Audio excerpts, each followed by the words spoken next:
alihi wa ashabi ajma'in amma ba'du. Ya, segala puji bagi Allah Subhanahu wa taala yang telah mengumpulkan kita semua dalam majelis ilmu online di siang hari ini, yaitu pada acara Islamic Source atau iSource gitu ya, kajian rutin yang diadakan oleh Salam UI yang insya Allah pada kesempatan kali ini menjadi iSource pertama yang diadakan setelah bulan Ramadan seperti itu. Yang iSource kali ini merupakan iSource spesial untuk mahasiswa rumpun sains dan kesehatan, namun juga dibuka untuk teman-teman atau sahabat salam yang lain dimanapun berada, seperti itu. Yang insya Allah pada kesempatan kali ini akan sama-sama diisi oleh Ustadz Farid Numan Hasan, yang alhamdulillah beliau sudah hadir di tengah-tengah kita. Untuk memulai acara pada siang hari ini, marilah kita sama-sama buka dengan mengucapkan lafaz ta'awuz, basmalah, dan salawat. A'udzubillahi minasyaitonirrajim. Bismillahirrahmanirrahim. Allahumma shalli ala sayyidina Muhammad wa ala ali Muhammad. Untuk insya Allah menambah keberkahan acara kita pada siang ini, izinkan saya, Rifki Mujahid Ziyad, atau bisa dipanggil Ziyad, dari FKG UI Angkatan 2017, akan membacakan terlebih dahulu beberapa ayat dari Al-Quran. Insya Allah saya akan membacakan Quran Surat Al-Mu'minun ayat 1 sampai dengan 11.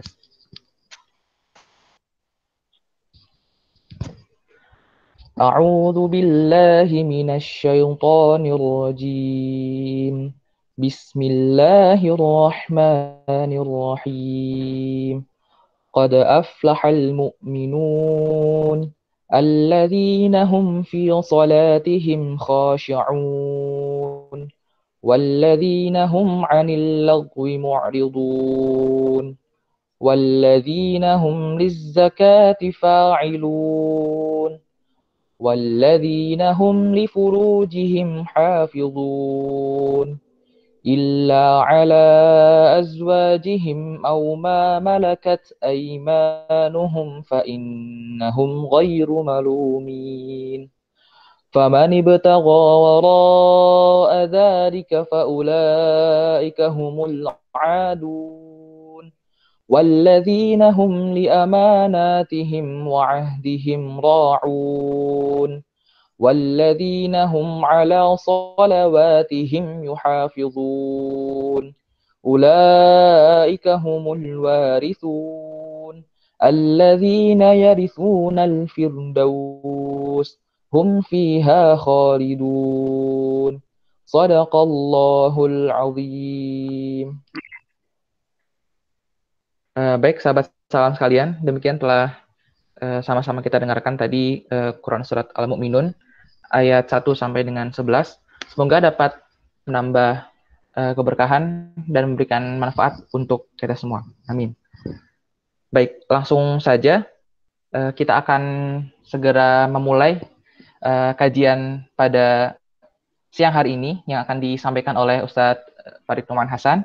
Yang kali ini beliau akan membawakan dengan tema serba-serbi bulan Syawal ya. Begitu Ustaz ya, insya Allah. Iya. Baik. Nah, sebelum itu saya ingin membacakan terlebih dahulu untuk peraturan kajiannya itu ya, untuk pada kesempatan kali ini. Jadi nanti insya Allah untuk sesi tanya jawabnya akan dilakukan setelah penyampaian materi dari Ustadz Farid seperti itu.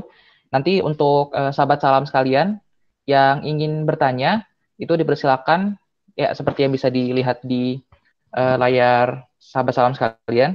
Nanti bisa untuk menuliskan di kolom komentar seperti itu ya, dengan format nama, kemudian underscore atau garis bawah ingin bertanya. Nanti jika telah disetujui oleh moderator, yaitu saya sendiri, nanti akan saya sebutkan dan peserta boleh untuk menyalakan mikrofonnya dan memberikan pertanyaannya kepada Ustadz seperti itu. Dan boleh juga yang ingin bertanya secara tidak langsung, setelah dipersilakan nanti silakan untuk menulis di kolom komentar seperti itu.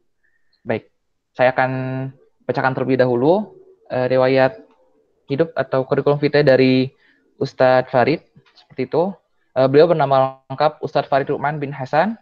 Beliau memiliki 5 orang anak dan saat ini beliau menjadi konsultan syariah di beberapa laman daring, yaitu tanyasyariah.com, Syariah Online Depok, Dakwatuna, Islam Media, dan juga beliau mengasuh tanya jawab agama di 17 grup WhatsApp seperti itu. Dan beliau juga sudah menulis beberapa buah buku, seperti yang bisa sahabat salam sekalian lihat di layar share screen. Yang terbaru ada buku Syarah Hadis Arba'in Nawawi yang baru diterbitkan di tahun ini, dan buku Fikih Praktis Sehari tahun 2019, yang insya Allah nanti bisa jadi referensi kita juga ke depan untuk kita membaca buku ini.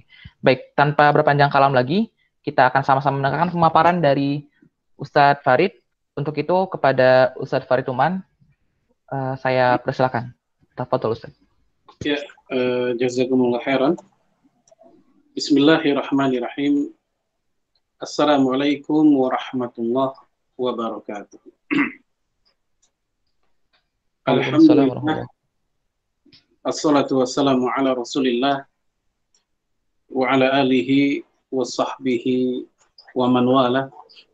Wala haula wala quwwata illa billah. Amma ba'd. Ikhwan fiddin wal akhwatil kiram, azanallahu wa iyyakum. Alhamdulillah, pada siang hari ini hari yang keempat di bulan Syawal. Ya, dengan izin Allah kita bisa berkumpul, bermajelis walaupun tidak satu tempat. Ya, kita bisa.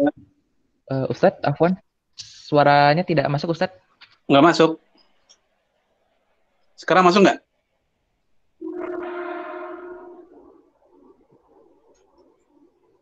Sekarang masuk. Oh berarti di.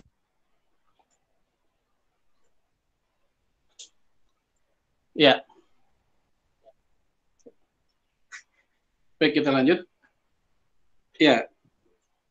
Alhamdulillah pada siang hari ini ya kita bisa tetap istiqomah mengkaji ayat-ayat Allah dan sunnah Rasulullah Sallallahu Alaihi Wasallam.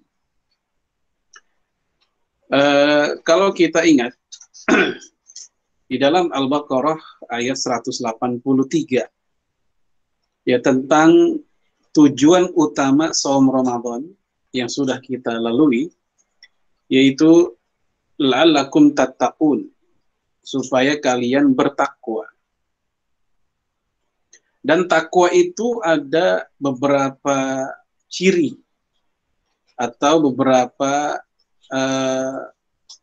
kriteria seseorang dikatakan takwa. Hal ini diterangkan oleh Abdullah bin Mas'ud yang dikutip oleh Imam Al-Baghawi dalam tafsirnya, bahwa orang bertakwa itu adalah yaitu ayyuta'a wa la yu'sa, orang yang senantiasa tetap taat dan dia tidak maksiat, dia tidak membangkang, dia taat, dia tunduk, dan dia tidak maksiat. Ini ciri pertama orang bertakwa. Yang kedua, kata Ibnu Mas'ud, yaitu ayushkara wa la yukfar, dia senantiasa bersyukur dan tidak kufur nikmat. Dia senantiasa bersyukur dan tidak kufur nikmat. Apapun yang Allah kasih kepada dia, tentang keluarganya, ya tentang siapa orang tuanya, dan lain-lain, dia senantiasa bersyukur kepada Allah. Dan dia tidak kufur nikmat. Yang ketiga, kata Ibnu Mas'ud, yaitu ayuzkara wa la yunsa. Dia senantiasa berzikir, senantiasa ingat, dan tidak lupa kepada Allah. Jadi apapun situasi keadaannya, hatta dalam keadaan sibuk, ya ingatan dia kepada Allah tidak pernah lenyap. Ya, Allah menceritakan dalam surat An-Nur ayat 37 tentang ciri khas laki-laki. Dan laki-laki itu bukan hanya dari casing, tampilan fisik, tapi juga punya karakter. Salah satu karakter laki-laki dalam Al-Quran adalah yaitu zikrullah, berzikir kepada Allah. Ya, Allah berfirman, rijalun la tulhihim tijaratun wala bai'un an zikrillah. Laki-laki itu adalah mereka yang walaupun dalam keadaan tijarah, perniagaan, wa bai'un, jual beli, mereka tidak lalai dari mengingat Allah. Jadi sesibuk apapun seseorang, ya dia tidak lalai dari mengingat Allah. Tidak lalai dari sholatnya, tidak lalai dari tilawahnya, tidak lalai dari zikrullahnya. Nah, ini definisi takwa yang disampaikan oleh Abdullah bin Mas'ud di dalam banyak kitab tafsir para ulama. Dan inilah yang menjadi target kita setelah lulus selesai dari madrasah Ramadan. Nah, sekarang tinggal kita lihat aja di bulan Syawal ini, apakah 3 hal ini sudah ada dalam diri kita, ya, atau masih terseok-seok begitu.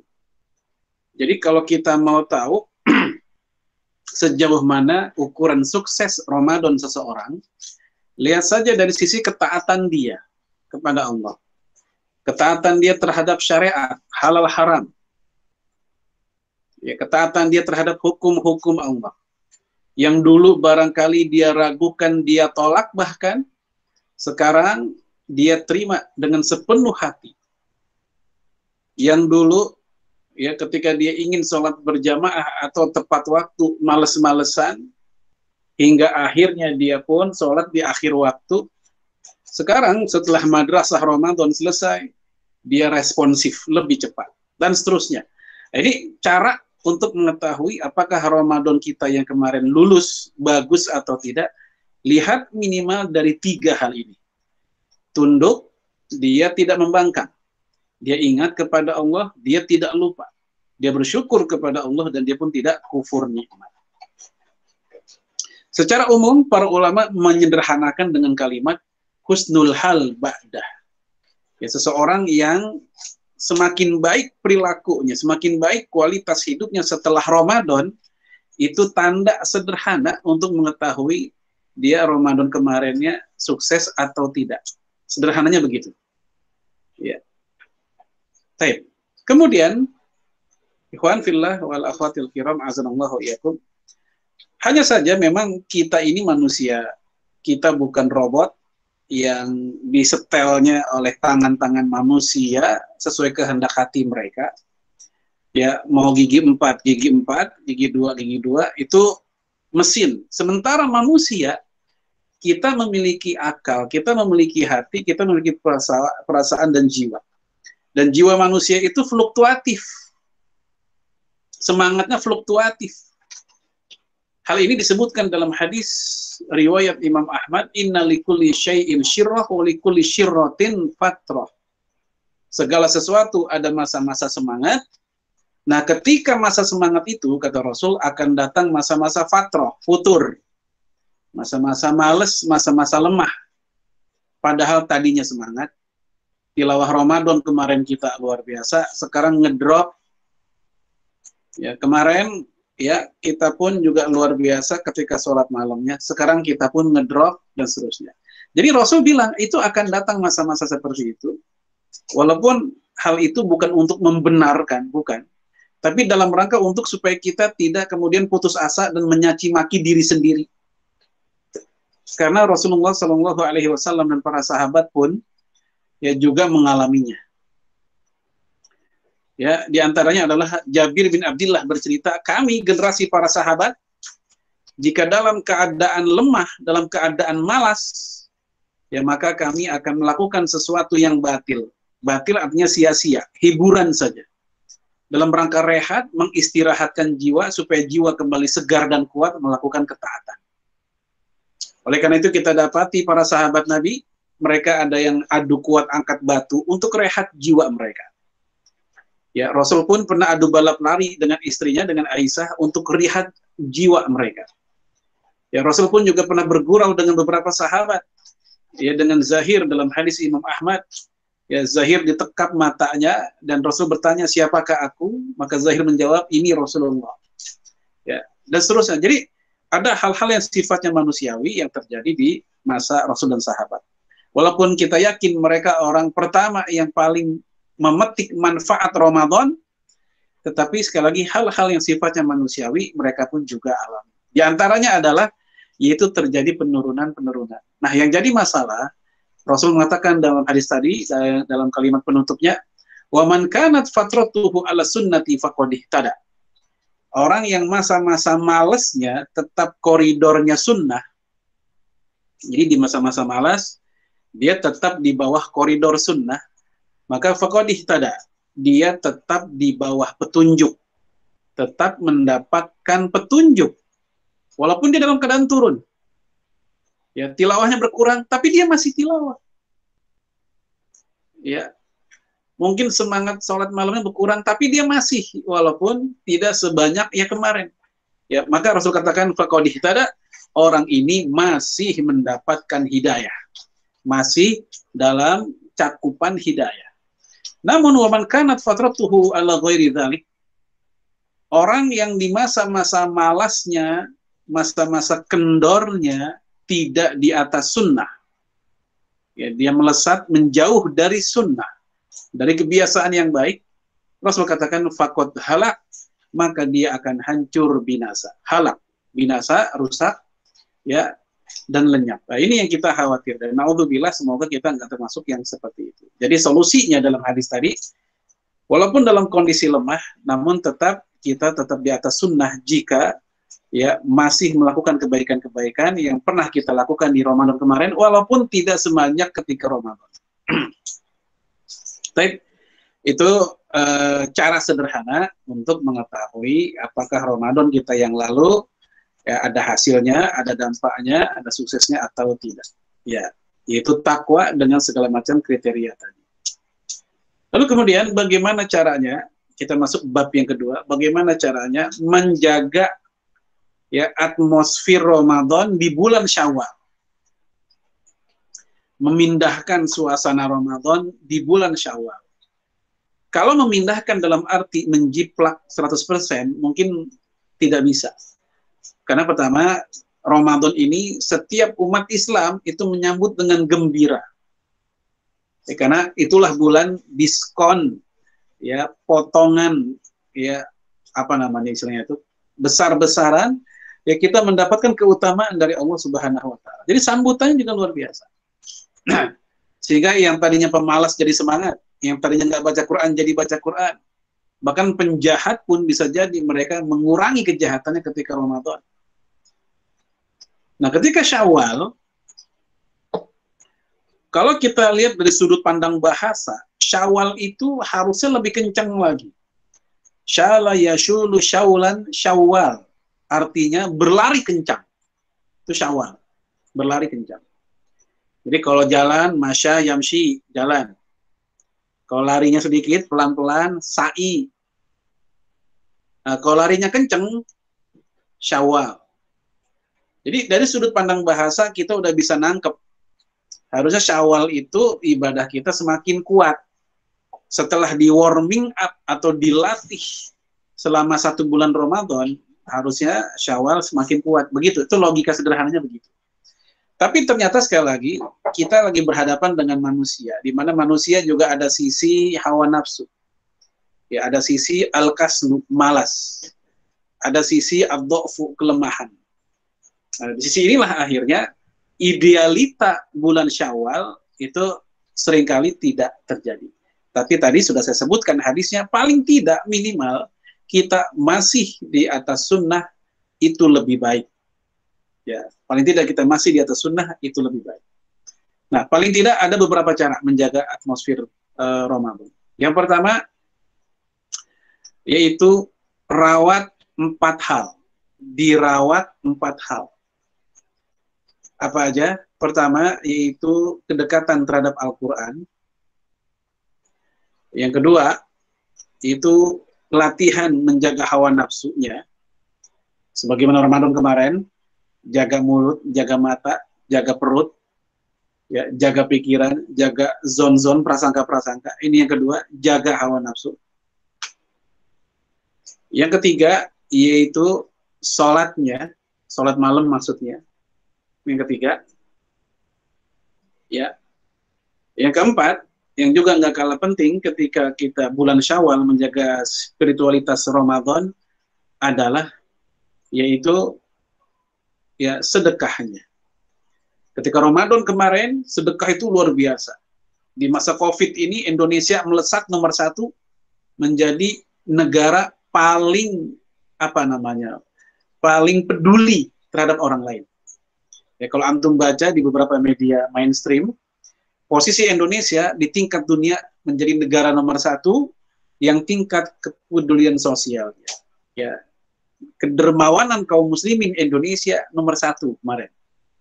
Ya, banyak orang memberikan bantuan kepada fakir miskin atau yang ter-PHK, menggalang dana, baik yang lewat perumahan, lewat teman pengajian, lewat lembaga-lembaga.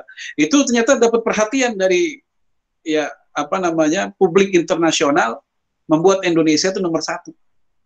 Nah, ini semangat kayak begini jangan hilang. 4 hal tadi kalau kita rawat betul-betul, insya Allah suasana Ramadan nggak akan hilang. Ini yang pertama. Merawat 4 hal tadi. Tilawah, hawa nafsu, ya, kemudian sholat malam, kemudian juga ya sedekah itu. Kemudian yang kedua, dalam rangka menjaga ya atmosfer Ramadan tadi adalah, yaitu hendaknya kita berkumpul dengan perkumpulan orang-orang baik. Suhbatus solihin. Suhbatus solihin, berkumpul dengan orang-orang soleh. Rasul mengatakan dalam hadis Imam Ahmad dan Abu Daud, al-mar'u ala dini khalili. Kualitas seseorang tergantung agama teman dekatnya.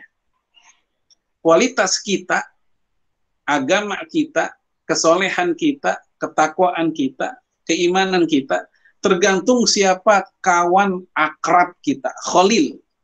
Khalil bukan sekedar kawan, tapi Khalil hingga sampai taraf kekasih. Makanya Nabi Ibrahim dijuluki dengan Khalilullah, kekasih Allah. Jadi lihat, siapa yang paling akrab dengan kita dalam keseharian, di antara kawan-kawan kita, mungkin ada yang biasa saja, ada yang akrab, ada yang sangat akrab. Ya, maka lihat yang sangat akrab ini, bagaimana kualitas dia, maka begitulah kita, nggak jauh-jauh. Karena manusia akan menjadi cermin ya bagi siapa orang-orang yang dekat dengan dia. Itu cerminnya pada kawannya, pada temannya itu. Ibnu Qayyim mengatakan biasanya manusia akan mencintai orang-orang yang punya kesamaan dengan dirinya. Makanya lihat anak-anak motor, dia akan berkumpul dengan motor yang motornya sama. Ya, motor gede ngumpul dengan motor gede. Bebek dengan bebek. Ya, apalagi motor laki dengan motor laki, begitu. Itu manusiawi. Bahkan dalam dunia hewan juga demikian, bukan hanya dunia manusia. Yang namanya itik, dia akan bergaul betah dengan sesama itik. Walaupun ayam sama-sama unggas, tapi itik dengan ayam tidak akrab. Apalagi itik dengan buaya, lebih nggak akrab lagi. Maka itulah manusia. Al-mar'u ala dini khalili. Kualitas agama seseorang siapa, lihat teman akrab kita siapa. Maka ini yang kedua, untuk merawat atmosfer Ramadan, tetaplah kita mampu ciptakan ya lingkungan yang soleh dengan cara suhbatus solihin, bersahabat dengan orang-orang soleh, baik secara langsung dalam dunia nyata atau dalam dunia maya. Instagram kita, WA kita, grup WA kita, Facebook kita, dan lain-lain, ya dengan siapa kita nge-friend, ya itu juga menjadi gambaran apakah kita serius dalam mencari suhbatus solihin atau tidak. Lihat, kita berkawan, nge-friend dengan siapa. Ya. Taib. Imam Sufyan bin Uyainah meriwayatkan ya hadis secara mursal dalam kitab At-Targhib wa Tarhib Imam Al-Mundhiri.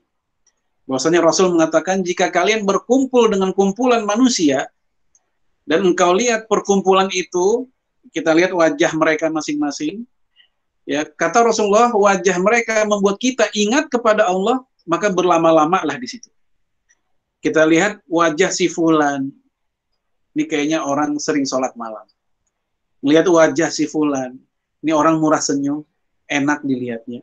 Melihat wajah si fulan lagi, ini orang kayaknya ya suka dermawan, dia sedekah, dan seterusnya. Jadi ngelihat mereka kita jadi ingat kepada Allah, maka itu majelis yang terbaik, pertemuan yang terbaik, maka berlama-lama lah di sana. Kebalikannya, kalau kita datang ke sebuah pertemuan, perkumpulan, majelis, dan pas kita lihat mereka, tak satu pun yang membuat kita ingat kepada Allah. Kita lihat si fulan, kita ingatnya nih orang judes, ini orang selalu menggunjing orang lain. Kita ngeliat yang sebelah sini, ini orang kalau ngomong porno mulu. Kita ngeliat yang sebelah sini, ini orang ya suka memfitnah orang lain dan seterusnya. Ternyata ini perkumpulan tidak mampu membuat kita ingat kepada Allah, maka kata Rasulullah, jangan berlama-lama di situ, tinggalkan. Ya, tinggalkan. Kalau kita tidak mampu mengubah mereka, tinggalkan. Tapi kalau kita mampu mengubah mereka, ya alhamdulillah, kita tetap di situ dan kita mengubah mereka. Tapi kalau tidak mampu, kita khawatir terancam agama kita, kualitas kesolehan keimanan kita, maka jangan berlama-lama di sana. Ya. Baik. Ini yang kedua, suhbatus sholihin.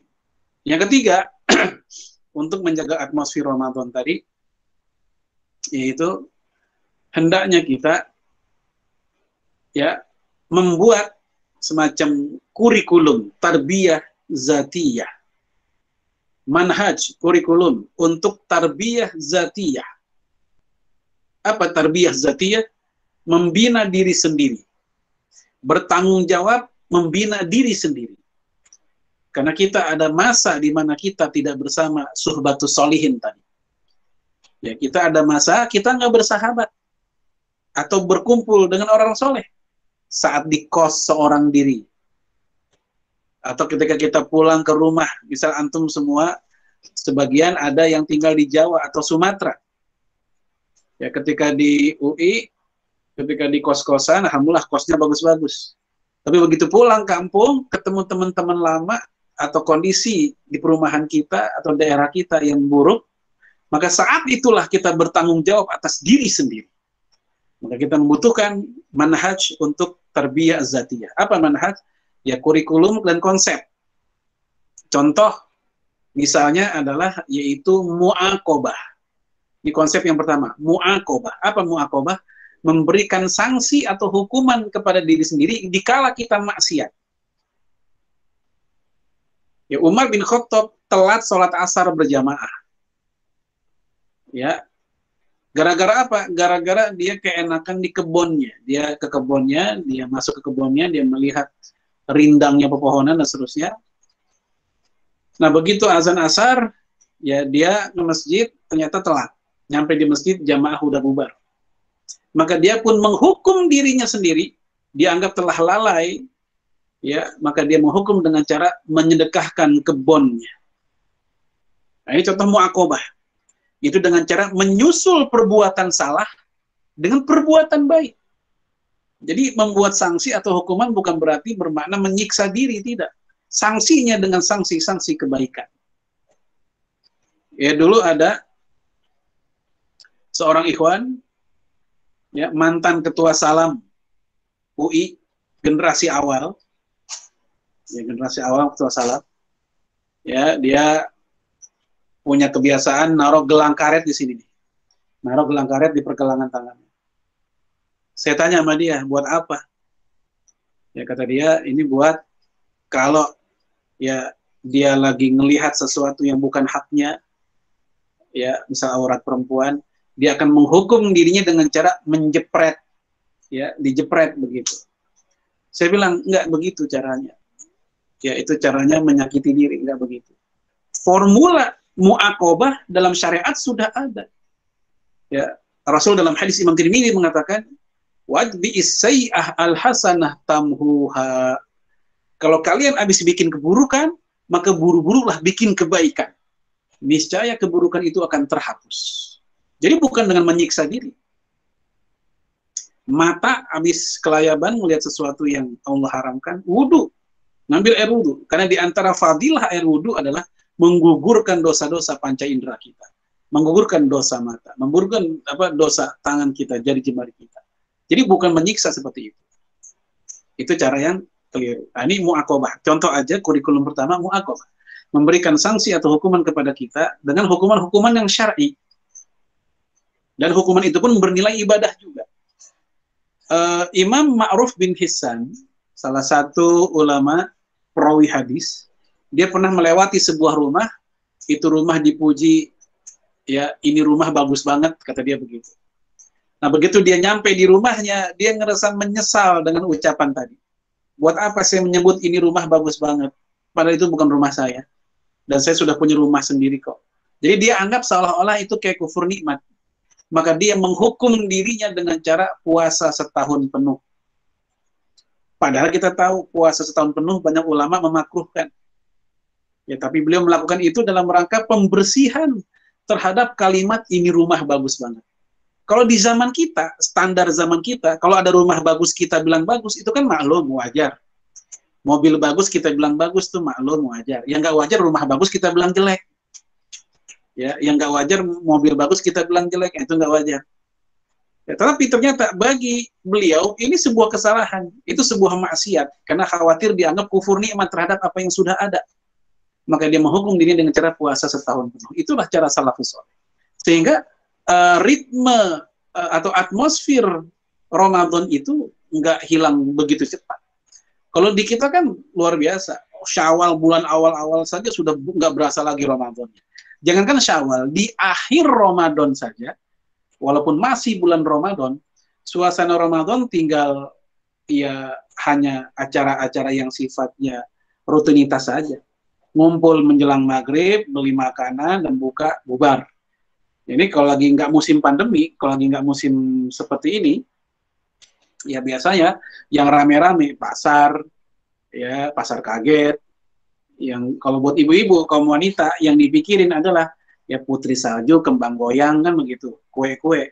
Kalau bapak-bapaknya yang dipikirin adalah THR, ya sama tiket pulang kampung dan bagaimana pulang kampungnya. Jadi hal-hal yang sifatnya seremonial, rutinitas saja. Jadi suasana Ramadan sudah mulai lenyap di masa-masa Ramadan itu sendiri. Apalagi di masa-masa Syawalnya. Nah, itu yang terjadi di masa-masa kemarin. Di masa pandemi ini, ya sebenarnya nggak jauh beda, tapi karena situasinya seperti ini, ekspresinya saja yang nampaknya berbeda. Ya. Tapi itu pembahasan yang kedua, bagaimana cara merawat Ramadan. Ya, yaitu dengan cara yang pertama, menjaga 4 hal tadi yang sudah saya sebut. Yang kedua, suhbatus sholihin. Yang ketiga, yaitu dengan cara kurikulum, ya manhaj dalam tarbiyah az-zatiyah. Kemudian di bulan Syawal ini apa yang mesti kita isi? Tadi sudah saya sebutkan definisi Syawal secara bahasa, yang artinya berlari cepat. Ya, di dalam syariat bulan Syawal menanti kita dengan adanya 6 hari berpuasa di bulan Syawal. Ini dalam rangka bagian dari poin yang pertama, yaitu berpuasa. Menjaga spiritualitas Ramadan dengan berpuasa. Karena puasa, kalau kita lihat secara holistik, menyeluruh sepanjang tahun, ada masa-masa pemanasan, yaitu di bulan Rajab dan di bulan Sya'ban. Ada masa-masa pertarungan di bulan Ramadannya, dan ada masa-masa peregangan 6 hari Syawalnya. Puasa 6 hari Syawal sahih. Riwayat Imam Muslim, Rasul mengatakan man shoma Ramadan tsumma atba'ahu sittan min Syawal kana kasiyamid dahri. Orang yang berpuasa Ramadan kemudian disusul dengan 6 hari berpuasa di bulan Syawal, maka dia bagaikan puasa sepanjang tahun. Tadi saya sudah sebut bahwa puasa sepanjang tahun, puasa dahar, itu sebagian ulama ada yang memakruhkan.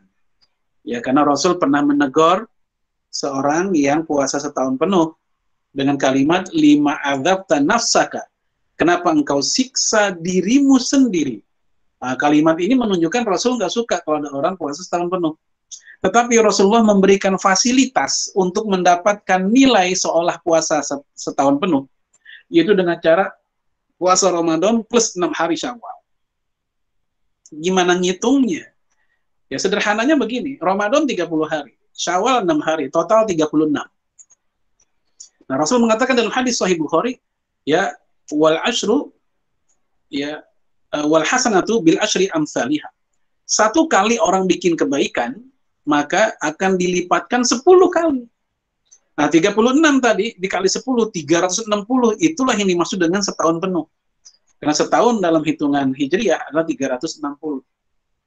Ya, Syekh Abdul Muhsin Al-Abad Al-Badar, ya beliau mengatakan kalau seandainya ada orang berpuasa rutin Ayamul Bid 3 hari per bulan, dia lakukan 12 bulan, 3 kali 12 adalah 36 juga. Kata beliau, maka orang ini dia telah melakukan 2 tahun penuh berpuasa. Kalau seandainya dia juga melakukan 30 Ramadan plus 6 Syawal dengan 3 hari tiap bulannya, maka kata beliau rahimahullah, beliau mengtotal 2 tahun penuh kita melakukan puasa. Taib. Ini di bulan Syawal. Dan hukumnya sunnah menurut jumhur ulama. Mau kita berturut-turut 6 hari, ya setelah 1 Syawal, jangan 1 Syawal itu masih dilarang puasa. Atau kita melakukannya secara tidak berturut-turut karena kita punya kesibukan yang juga tidak sama. Apalagi orang Indonesia pekan-pekan pertama biasanya masih ke rumah saudara atau dikunjungi begitu, mungkin masih sulit untuk berpuasa. Ya, boleh bagi dia menunda dulu untuk memberikan kesempatan saudaranya untuk berkunjung atau dikunjungi. Ya, lalu kemudian dia berpuasa. Mau dia langsung 6 hari atau tidak berturut-turut, silahkan. Ini mazhab jumhur. Sebagian ulama ada yang memakruhkan memang, mungkin mereka memakruhkan dalil tentang saum Syawal belum sampai ke mereka. Ya seperti Abu Hanifah rahimahullah, Imam Malik, yang mereka mengatakan makruhnya berpuasa 6 hari Syawal. Lalu dikomentari oleh Imam Ibnu Abdil Bar, mereka memakruhkan mungkin karena hadis Syawal, hadis tentang saum 6 hari Syawal belum sampai kepada mereka. Sehingga mereka mengatakan puasa 6 hari Syawal itu makruh. Tapi yang rajih, yang kuat dan dianut oleh mayoritas ulama umumnya di dunia dulu dan sekarang adalah puasa 6 hari di bulan Syawal itu sunnah, ya, dan kesunahan ini memiliki fadilah seakan-akan kita puasa setahun. Nah, untuk kaum akhwat, ya dianjurkan untuk mengqadha dulu kalau seandainya kemarin ada yang batal karena haidnya. Ya. Dan mengqadha ini wajib. Ketika wajib bertemu dengan yang sunnah, maka yang wajib lebih utama. Karena kalau yang wajib dia meninggal itu jadi hutang. Sementara kalau yang sunnah dia meninggal tidak menjadi hutang. Ya, ini lebih utama begitu. Tapi kalau semata-mata boleh nggak kodoknya ditunda 6 hari Syawal dulu? Kalau semata-mata boleh dan tidak, ya boleh-boleh saja. Karena Aisyah pun pernah mengkodok puasanya di bulan Sya'ban tahun selanjutnya. Tetapi kalau yang ditanya adalah lebih utama mana, maka lebih utama mengkodok dulu, baru dia 6 hari Syawal. Ya, ini di antara yang bisa kita lakukan di bulan Syawal. Walaupun para ulama menambahkan ada sunnah-sunnah lain di bulan Syawal selain 6 hari itu. Apa misalnya? Yaitu nikah. Nih, buat antum yang udah siap nikah. Karena Aisyah dinikahi oleh Rasulullah SAW di bulan Syawal. Ya, sehingga kata Imam Nawawi, nikah di bulan Syawal itu sunnah. Ya, karena Rasulullah menikahi Aisyah di bulan Syawal. Makanya orang-orang tua kita itu dulu sering mengatakan ya, ikan bawal diasingin, bulan Syawal dikawinin, itu begitu. Itu dari situ dasarnya. Karena ketika Rasulullah menikahi Aisyah di bulan Syawal. Walaupun Rasul juga pernah menikahi istrinya yang lain di bulan Ramadan. Ya, seperti Ummu Salamah dinikahi oleh Nabi di bulan Ramadan. Ya, Aisyah pun, Fatimah nikah dengan Ali bin Abi Thalib juga di bulan Ramadan. Ya, taib. Ini tentang apa saja yang bisa kita lakukan di bulan Syawal. Jadi bisa saum sunnah, bisa juga antum yang mau kodok di situ. Ya, kalau kita mau ingin menggabungkan niat saum sunnah itu dengan yang lain, ya Syawal digabungkan dengan Senin Kemis, atau Syawal digabungkan dengan niat Ayamul Bidnya, silahkan. Para ulama mengatakan boleh. Ya, satu aktivitas dengan double niat, double keutamaan itu boleh. Ya, sebagaimana Rasul mengatakan as-sadaqah lil fuqara sadaqah, wa sadaqah lil dzirahim sadaqah wasilah. Sedekah kepada orang fakir miskin itu hanya satu nilainya, yaitu sedekah. Tapi wa sadaqah lil dzirahim, sedekah kepada kerabat sendiri, sedekah wasilah. Ada 2 makna, ada 2 nilai, yaitu sedekah dan silaturahim. Itu sedekah kepada kerabat sendiri, 2 makna. Nah, dari sinilah para ulama berdalil bahwa satu puasa bisa bernilai dua, sunnah dan sunnah. Senin dia pengen puasa Senin, dan Senin itu dia pun ingin puasa Syawal, maka dapat dua. Ya, ini nggak ada beda pendapat para ulama, hal itu boleh. Yang para ulama kita beda pendapat adalah meniatkan qadha digabungkan dengan sunnah. Sunnah juga, qadha juga. Itu khilafiyah para ulama. Ya, perbedaan pendapat para ulama. Yaitu tentang masalah apa yang bisa kita lakukan di bulan Syawal. Ya, selain saum, ya kita bisa melakukan aktivitas seperti yang sudah saya sebutkan di poin yang kedua, yaitu suhbatus sholihin dan seterusnya. Kemudian juga menjaga, merawat semua yang pernah kita karyakan di bulan Ramadan, jangan sampai hilang sama sekali. Kalaupun berkurang, nggak ada masalah, tapi jangan sampai hilang sama sekali. Itu tentang masalah apa yang kita lakukan selama di bulan Syawal. Kemudian, yang terakhir, dari semua ini, apa sih yang kita inginkan? Apa maunya kita gitu? Ya, paling tidak minimal secara praksis ya mudah diterapkan ada dua. Yang pertama yaitu hubbut ta'ah, cinta ketaatan. Ya, terhadap ketaatan kita cinta, enggak tertekan, enggak terpaksa. Ya, tidak kering. Karena ada orang yang beribadah atau ketaatan kering rasanya, terpaksa, beban. Baca Quran beban. Ya, sholat beban. Dengar azan beban. Ya, dengar kata-kata misalnya taklim, apalagi mentoring, liko, beban. Maka hati-hati, kalau ada seorang muslim melakukan ketaatan tapi dia nggak ada cinta, semuanya berasa beban dan kering, itu tanda musibah dalam jiwanya. Ya, di antara musibah besar bagi seorang muslim adalah ketika beribadah tidak ada rasa-rasanya. Ibadah semua serba tertekan dan beban. Itu musibah bagi dia. Pasti ada masalah dengan penyakit hati di situ. Target yang kedua yaitu tarkul ma'asi, meninggalkan maksiat. Ya, nggak cukup dengan cinta ketaatan, tapi maksiat juga terus. Maka dia tinggalkan. Cinta terhadap ketaatan, kemudian dia pun meninggalkan maksiatnya. Maksiatnya ditinggalkan. Sebagaimana yang pertama tadi, maka terhadap maksiat, seandainya seorang muslim nggak peka kalau itu dosa, itu pun juga musibah bagi jiwanya. Terhadap ketaatan, dia nggak ada rasa-rasanya. Terhadap maksiat, justru dia juga nggak ngerasa kalau itu dosa. Nggak peka, nggak sensitif. Hasasiyah imaniyahnya hilang. Kepekaan imannya hilang. Gunjing orang itu dosa, dia biasa saja. Malah cengar-cengir.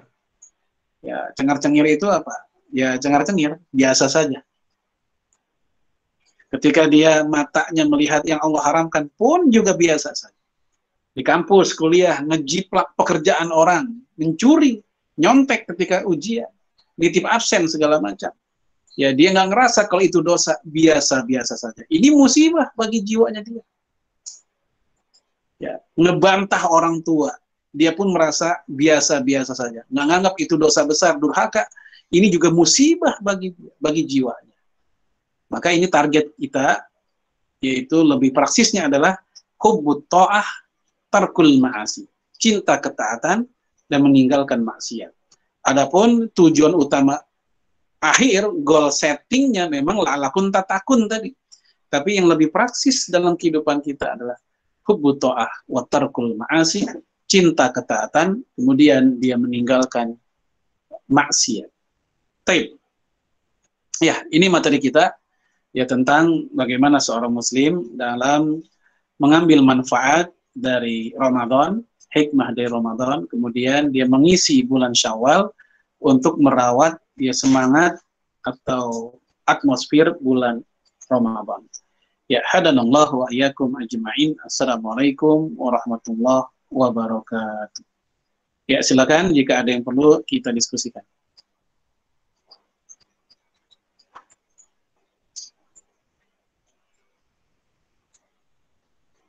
Ini suara antum nggak ada nih.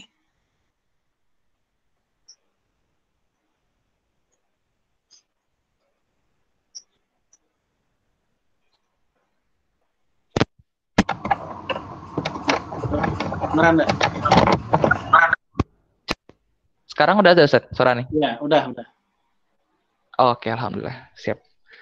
Baik, jazakallah khairan katsiran untuk Ustaz Farid tadi atas penyampaian materinya seperti itu ya tentang hal-hal yang bisa kita jaga gitu ya selama kita sudah melewati 1 bulan penuh di bulan Ramadan yang lalu dan memasuki bulan Syawal gitu ya. Tadi ada beberapa point out yang saya highlight seperti itu dari pemaparan Ustadz Farid ya, yaitu harapannya gitu ya, kita setelah melewati bulan Ramadan ini gitu, kita bisa merawat 4 hal seperti yang tadi sudah disampaikan oleh Ustadz Farid, itu kedekatan kita terhadap Al-Quran, kemudian kita dapat menjaga hawa nafsu, terus kemudian kita menjaga sedekah kita, kemudian satu lagi Afwan Ustadz, Anda mau nanya tadi apa ya? Ada yang tadi terlewat mencatat Ustadz yang 4 hal tadi? Tilawahnya. Oh iya, tilawah ya. Tilawah sudah Ustadz, kedekatan kepada Quran, jaga hawa nafsu, sedekah, sama satu lagi. Yang 4 tadi ya, sholat malam. Oh iya, oke Ustadz, sholat malam gitu ya. Itu 4 halnya tadi, sahabat salam sekalian. Kemudian kita berkumpul dengan orang-orang baik gitu ya, sohbatul sholih. Kemudian kita membuat tarbiyah dzatiyah seperti itu, atau metode untuk membina diri sendiri agar bisa terjaga gitu. Dan kemudian kita juga tadi Ustadz Farid sempat menyampaikan gitu ya, untuk kita bisa juga mengisi waktu-waktu kita seperti itu dengan mengikuti liko seperti itu ya, dengan mengikuti mentoring gitu. Sehingga sini juga mau mengingatkan kepada sahabat salam sekalian yang belum mengikuti mentoring seperti itu, mungkin bisa juga untuk join seperti itu di mentoring, bisa cek di yomentor.com seperti itu, untuk bisa tadi namanya melakukan tarbiyah gitu agar dapat menjaga diri kita, terutama kondisi kita di bulan Syawal ini seperti itu. Baik, sekarang kita akan langsung saja agar waktu tanya jawabnya lebih panjang seperti itu. Kita masuk ke sesi tanya jawab yang pada termin pertama gitu ya. Langsung ada yang masuk nih, alhamdulillah pertanyaannya cukup banyak gitu ya. Kita akan sama-sama membacakannya ya Ustadz. Untuk pertanyaan yang pertama datang dari Saudari Ajeng Kurniati. Pertanyaannya, Afwan Ustadz, yang pertama, apakah ada dalilnya beriktikaf di bulan Syawal, dan apakah caranya sama dengan Ramadan? Karena yang saya tahu iktikaf hanya sah di masjid saja. Kemudian yang kedua, apakah amalan-amalan bulan Syawal juga besar pahalanya sehingga bisa mengejar ketertinggalan amalan bulan Ramadan? Mungkin itu Ustadz untuk pertanyaan yang dua pertanyaan pertama dari Saudari Ajeng. Tafadhol Ustadz untuk dijawab. Ya, jazakillah khairan. Yang pertama tentang dalil iktikaf di bulan Syawal, itu ada dalam hadis Sahih Bukhari. Ya, Imam Bukhari membuat bab berjudul Babul Iktikaf fi Syawal. Bab beriktikaf di bulan Syawal. Ya. Hanya saja para ulama menjelaskan iktikaf di bulan Syawal ini maksudnya adalah bagi mereka yang dulu tidak bisa iktikaf di bulan Ramadan, mereka bisa mengqadha'nya di bulan Syawal. Itu penjelasan yang pertama. Jadi ada beragam sudut pandang para ulama kita tentang maksud dari iktikaf di bulan Syawal dalam hadis Bukhari tersebut. Yang pertama mengatakan itu maksudnya mengqadha mereka yang dulu tidak iktikaf Ramadan. Yang kedua, ya pemahaman kedua, mereka mengatakan bahwasanya itu memang benar-benar iktikaf di bulan Syawal. Bukannya qadha, bukan. Karena iktikaf itu tidak disyaratkan harus bertepatan dengan puasa atau Ramadan. Terbukti dari ketika Umar bin Khattab berkata, "Ya Rasulullah, ini nadartu fil jahiliyah an a'takifa fil haram lailah." Ya Rasul, waktu zaman saya jahiliyah, saya pernah bernazar pengen iktikaf di Masjidil Haram semalam. Kita lihat, kata-kata semalam, satu malam, itu menunjukkan bahwa yang namanya iktikaf itu nggak harus di bulan puasa. Karena malam itu bukan waktu berpuasa. Sehingga ini menjadi dasar buat para ulama, iktikaf tidak harus di bulan Ramadan. Kapanpun boleh. Ya, Walhasil memang ini diperselisihkan para ulama, apakah itikaf itu harus bersamaan dengan Ramadan atau tidak. Ya, walaupun saya pribadi lebih ikut pendapat iktikaf tidak harus nunggu Ramadan. Karena pada prinsipnya iktikaf itu adalah luzumul masjid. Seseorang yang diam di masjid. Dan diam di masjid ini bisa kita lakukan kapanpun, walaupun di luar bulan Ramadan. Untuk kaum wanita, mayoritas ulama mengatakan sama kayak kaum laki-laki, yaitu di masjid. Ya, karena memang Allah sendiri yang mengatakan, ya wa antum akifuna fil masajid, kalian sedang itikaf di masjid-masjid. Dan Rasul nggak pernah itikaf kecuali di masjid. Maka dalam rangka ittiba'ur Rasul, ngikut Rasulullah, kita juga di masjid. Ya, memang ada ulama seperti mazhab Hanafiyah yang mengatakan wanita itikafnya di rumah, di masjid rumahnya. Tapi pendapat ini tidak mainstream ya, dia nabrak mainstream. Jadi kita ambil yang umumnya saja. Adapun dalam kondisi wabah seperti yang sekarang kita alami, mungkin kita nggak bisa ke masjid. Nah, gara-gara ada halangan seperti itu, kita berharap semoga yang kita lakukan di rumah, ibadah kita di rumah, ya tetap tidak menghalangi dapat pahala itikaf. Karena ada uzur syar'i. Seandainya kita nggak ada uzur syar'i, ya mungkin kita tetap ke masjid seperti tahun-tahun yang lalu. Ya, karena ada orang yang punya kebiasaan amal soleh, kemudian dia sakit sehingga amal soleh itu nggak terwujud, tetap dia akan mendapatkan pahala tersebut. Ya, karena ada uzur syar'i yang menghalangi dia. Ya, taib. Itu yang pertama. Yang kedua apa? Yang kedua tentang ini Ustaz, apakah amalan-amalan bulan Syawal juga besar pahalanya sehingga bisa mengejar ketertinggalan amalan bulan Ramadan? Ya, secara prinsip umum semua amalan masing-masing itu memiliki keutamaan yang unggul. Ya, walaupun demikian, memang untuk Ramadan dia punya keistimewaan tersendiri. Seperti ya setan dirantai, pintu surga dibuka, begitu. Pintu neraka ditutup dan seterusnya. Tapi bukan berarti Syawal nggak demikian. Syawal juga. Bulan-bulan lain juga. Karena yang namanya pintu surga dibuka, neraka ditutup, itu ada yang pekanan. Senin dan Kamis. Ya, dalam hadis Sahih Muslim, neraka itu ditutup ketika hari Senin dan Kamis, sebagaimana pintu surga dibuka di hari Senin dan Kamis.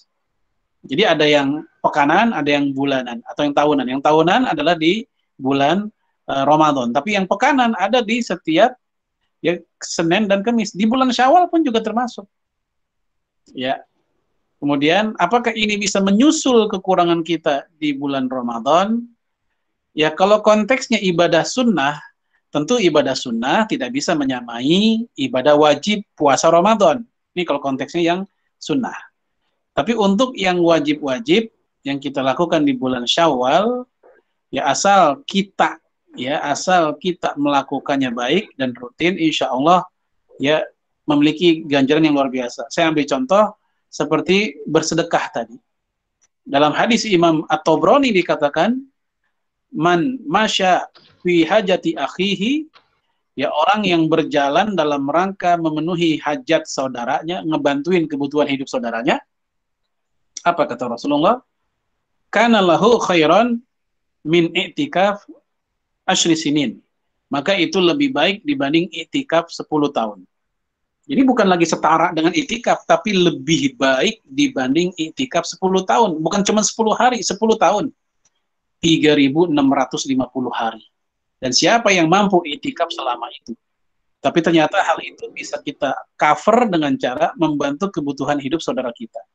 Ya, baik di bulan Syawal atau bulan depan misalnya, insya Allah kita memiliki nilai yang bahkan bisa lebih baik dibanding i'tikaf 10 tahun. Wallahu a'lam. Ya. Baik, jazakallahu khair Ustaz untuk jawabannya. Semoga tadi terjawab ya untuk Saudari Ajeng Kurniati, seperti itu pertanyaannya. Oke, kita akan lanjut Ustaz ke pertanyaan selanjutnya yang datang dari Saudari Ratih Kamaradewi. Pertanyaannya, Ustaz ingin bertanya, berarti bagaimana hukumnya niat mengqadha puasa wajib dengan puasa Syawal? Apakah boleh atau tidak, Ustaz? Ya, seperti yang saya katakan tadi, para ulama kita berbeda pendapat tentang itu. Kenapa? Karena memang yang namanya qadha itu wajib, sunnah ya sunnah. Sunnah tidak bisa menutupi yang wajib. Ketika dia puasa, niatnya puasa Senin, dan dia berharap itu masuk ke kodok juga, maka itu sama juga membungkus yang wajib dengan sunnah. Nah, nggak cukup, nggak bisa. Ya ibaratnya kaos dalamnya di luar, kaos luarnya di dalam begitu. Membungkus kaos dalam, membungkus kaos luar dengan kaos dalam. Nah, gitu sederhananya begitu. Ya sebagian ulama mengatakan seperti Syekh Abdullah Al-Faqih, ya yaitu silahkan dia puasa kodok, misal dia puasa kodoknya di hari Senin, maka semoga pahala puasa Senin tetap dia dapatkan. Ya, jadi dia niat yang paling utama tetap kodok dulu.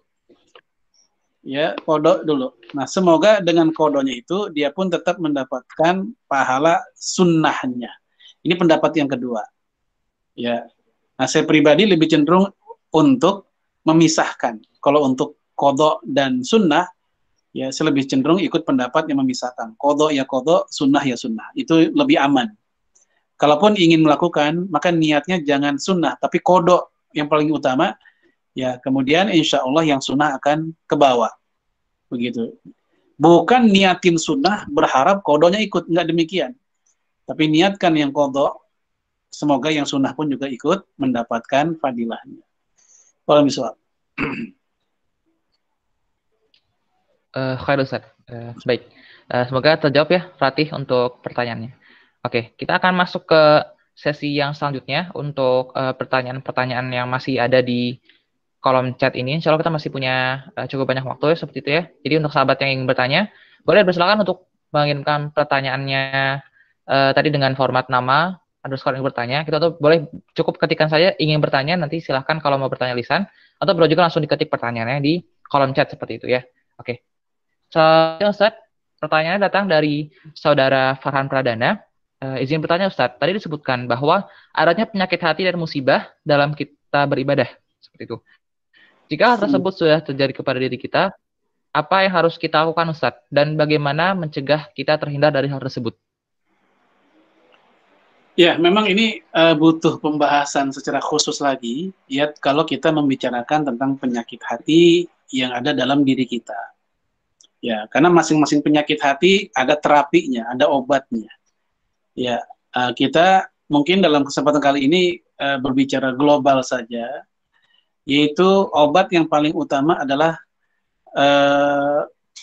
wasari'u ila magfirati min rabbikum.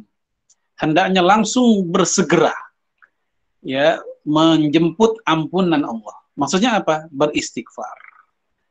Ya, beristighfar. Jadi kalau kita ngerasa nih dalam ibadah kita merasa kering, nggak ada rasa-rasanya, semua beban, banyak-banyak istighfar. Istighfar ini diantara manfaatnya adalah bisa melembutkan hati, kemudian bisa memberikan rezeki, ya kemudian apalagi hujan, kesuburan tanah. Ya tanah aja bisa subur, apalagi hati manusia.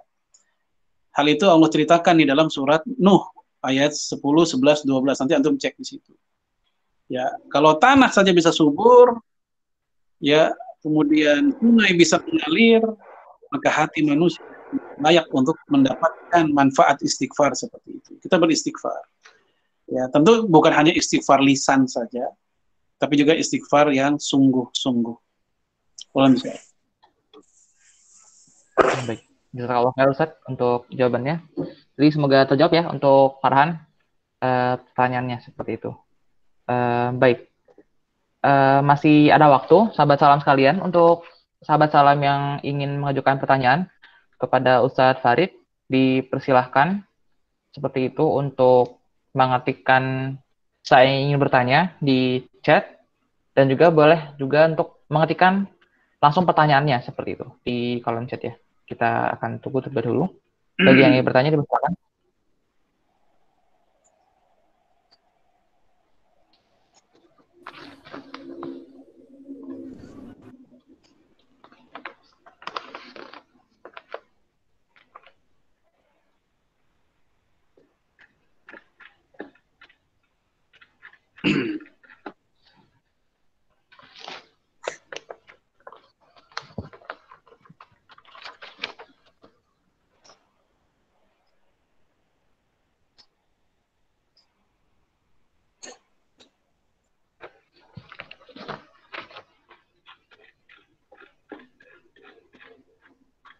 Baik, sekali lagi, apakah ada yang masih ingin bertanya, teman-teman, pada beliau?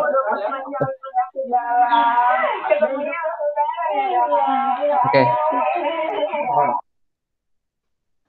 oke, sebentar, Afwan, Ustadznya sepertinya keluar, teman-teman. Oke, baru bergabung lagi. Ya.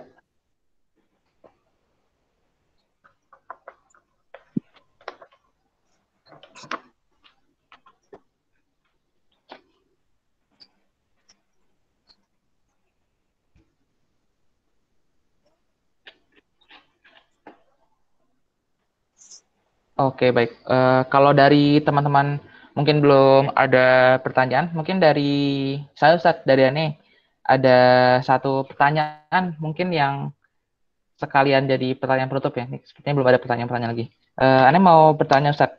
Tadi berkaitan dengan dua hal praktis gitu ya, yang harapannya bisa terwujud pasca Ramadan ini, yaitu tentang hubut ta'ah dan tarakul ma'asi nih, terutama untuk hubut ta'ah gitu ya, cinta terhadap ketaatan, Ustaz. Nah, kalau tadi sudah sempat ada pertanyaan tentang apa namanya, kalau kita terdapat penyakit hati, dan tadi ada juga apa namanya, bagaimana cara untuk mengatasinya. Tadi kita bisa mulai dengan istighfar seperti itu, dan tentunya ada step-step yang lebih jauh lagi. Nah, itu kalau untuk dapat menjaga kecintaan kita terhadap ketaatan itu, menjaga hubut ta'ahnya itu, uh, apakah ada tips-tips khusus lagi, Ustaz, seperti apa gitu? Mungkin selain dari yang telah Ustaz sampaikan, atau seperti apa gitu, Ustaz, tentang hubut ta'ah ini? Ya, Heran. Yang pertama yaitu melakukan apa namanya pengulangan. Ya. Yang namanya pengulangan, repetisi terhadap aktivitas kebaikan itu biasanya akan memunculkan suka. Ya, sebagaimana dalam hadis yang diriwayatkan oleh Imam Muslim, kana ahabuddini ma dawama sahibuhu alaihi wa in qalla. Ya, perbuatan yang disukai oleh agama adalah perbuatan yang rutin, berulang-ulang, walaupun sedikit. Karena dia akan memunculkan cinta di situ. Sehari saja, sekali saja dia tidak melakukan, dia merasa ada yang hilang dalam hidupnya. Ini yang pertama, memunculkan cinta ketaatan dengan cara mengulang-ulang ketaatan itu. Walaupun sedikit nggak apa-apa, asalkan rutin. Ini yang pertama. Yang kedua, ingat, cinta benci itu anugerah. Ya, membenci kemaksiatan itu anugerah. Sebagaimana mencintai kebaikan dan orang soleh itu juga anugerah. Dia nggak semata-mata muncul secara natural, tapi memang Allah memberikan hal tersebut dengan media yang namanya iman. Karena orang yang punya iman, secara alamiah akan ada reaksi ketika ada keburukan. Reaksinya apa? Benci dengan keburukan. Orang yang punya iman, ketika melihat ada orang soleh, akan bereaksi imannya, yaitu cinta dengan kesolehan. Maka kita minta kepada Allah dengan cara berdoa. Allahumma a'inni ala dzikrika wa syukrika wa husni ibadatik. Ya Allah, bantulah aku. Jadi minta kepada Allah supaya Allah bantu kita. Allah nolong kita. Untuk apa? Untuk berzikir, untuk melakukan kebaikan. Jadi jangan sampai ada manusia sombong, kebaikan-kebaikan yang dia lakukan semuanya 100% kehendak pribadinya semata. Enggak demikian. Kalau bukan rahmat Allah berupa hidayah kepada kita, kita nggak bisa begini. Ya, maka kita minta kepada Allah agar diberikan yang namanya cinta ketaatan rutin dengan ketaatan itu. Wallahu a'lam. Ya. Oke, jazakallah khair, Ustaz, untuk jawabannya seperti itu ya. Nanti insya Allah bisa sama-sama kita terapkan, Ustaz, bagi saya, bagi Anies secara pribadi seperti itu. Oke, baik. Karena sebenarnya masih ada cukup waktu seperti itu, sahabat salam sekalian, mungkin kita buka satu kali lagi sih ya. Jadi tidak jadi pertanyaan dari saya, pertanyaan penutup seperti itu. Silakan, mungkin kita akan tunggu 1-2 menit apabila ada sahabat salam yang ingin bertanya. Masih dipersilakan. Oh, 1 menit aja. Kita tunggu 1 menit dari sekarang. apabila ada yang ingin bertanya, dipersilakan seperti itu. Silakan untuk mengetikkan ingin bertanya di kolom chat seperti itu, atau kalau misalnya mau langsung diketikkan pertanyaannya gitu ya langsung, nggak mau pakai mikrofon, silakan untuk diketikkan pertanyaan seperti itu. Oke, kita akan tunggu seperti itu ya.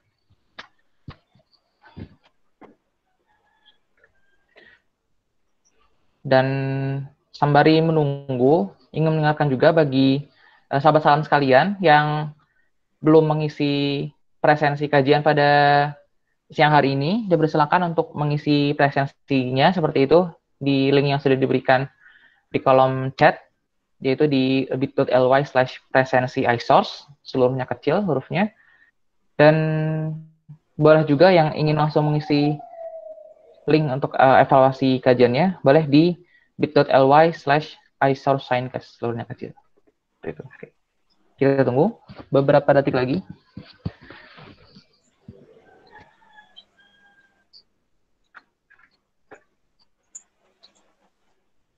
Oke, sepertinya insya Allah sudah cukup diterima seperti itu saja untuk materi dari Ustadz Farid pada hari ini. Sudah tidak ada lagi yang ingin bertanya seperti itu. Untuk itu kita akan masuk ke sesi penutup ya.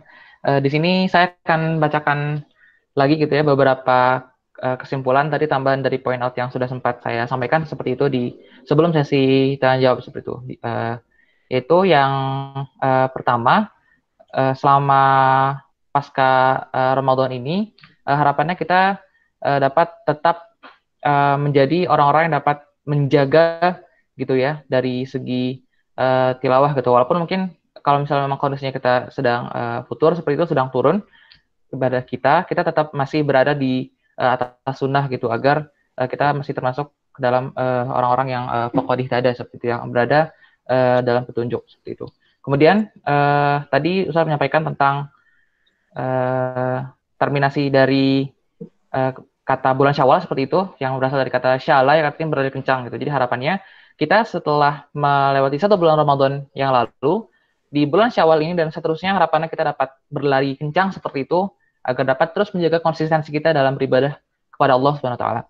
Kemudian beberapa hal yang dapat kita lakukan agar dapat mengisi bulan Syawal ini dengan maksimal, itu yang pertama, kita merawat 4 hal dalam diri kita yang sudah kita lakukan selama bulan Ramadan yang lalu, insya Allah gitu ya. Itu pertama, kedekatan kita terhadap Al-Quran, kemudian menjaga hawa nafsu, kemudian yang ketiga tetap bersedekah, berinfak, kemudian yang keempat adalah tetap melakukan sholat malam seperti itu, qiyamul lail.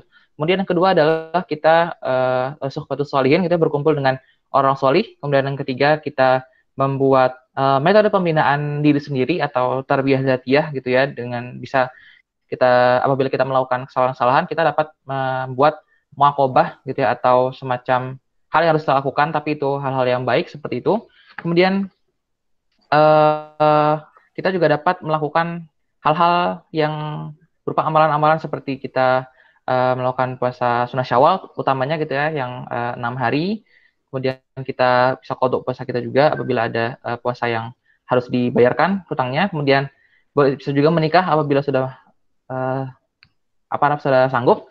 Kemudian tadi 2 hal praktis yang harapannya bisa terwujud dalam diri kita di bulan Syawal ini adalah yang pertama, dapat meningkat kecintaan kita terhadap ketaatan. Kemudian yang kedua, kita dapat menghindarkan diri dari maksiat seperti itu. Ya, mungkin itu menjadi penutup dari kajian kita pada hari ini. Sekali lagi jazakallah khairan katsiran untuk Ustadz Farid yang sudah memaparkan dengan banyak itu ya hal-hal yang dapat kita lakukan untuk menjaga diri kita di bulan Syawal ini. Dan jazakumullah khairan katsiran untuk sahabat salam sekalian. Alhamdulillah totalnya ada 37 atau 38 orang seperti itu ya. Kalau di total mungkin ada 40-an gitu dari awal yang sudah join pada iSource Rumpun Signcast di siang hari ini. Semoga di kesempatan yang selanjutnya kita bisa bertemu kembali dan bisa terus mengkaji dan menambah ilmu-ilmu keselamatan kita langsung dari source seperti namanya iSource gitu ya. Kita langsung ke source, salah satunya adalah melalui Ustadz Farid seperti itu.